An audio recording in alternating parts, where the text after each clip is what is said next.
Hello bachcho, let's see the question first. The question says that first model of atom in 1898 was proposed by first Niels Bohr, second J.J. Thomson, third Albert Einstein, fourth Ernest Rutherford.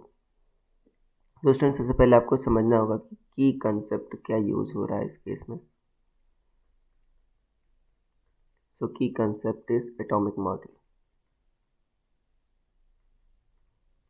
Atomic model देखो बच्चों, atomic model मतलब atom को structure को समझने के लिए various scientist ने atom का मॉडल लिया था, उसी को एटॉमिक मॉडल कहते हो। और सबसे पहला जो मॉडल दिया था बच्चों, वो दिया था जे थॉमसन ने 1898 में। उनका मॉडल क्या था बच्चों? प्लम पुडिंग मॉडल था।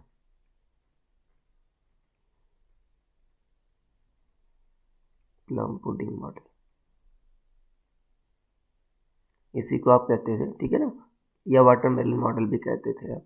इन्होंने क्या कहा था कि जैसे आपके बच्चों कोई एटम हुआ तो एटम के अंदर जो पॉजिटिव चार्ज रहता है यूनिफॉर्मली डिस्ट्रीब्यूटेड रहता है और इलेक्ट्रॉन ऐसे रहते हैं जैसे, ठीक है, आपके पुडिंग में प्लम रहते हैं, या वाटरमेलन में जैसे बच्चों आपके सीड्स रहते हैं, ठीक है, उसी तरह इलेक्ट्रॉन्स रहते हैं और आपका पॉजिटिव चार्ज यूनिफॉर्मली डिस्ट्रीब्यूटेड रहता है।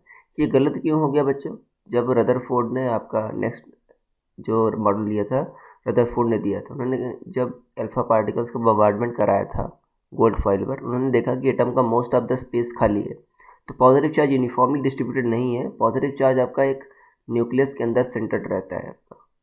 तो ये मॉडल इसलिए गलत हो गया। बट शुरुआत में सबसे पहले मॉडल किसने दिया था? जे थॉमसन ने दिया था। तो आपका ऑप्शन नंबर बी सही हो जाएगा। So I hope you understood it well. Best of luck.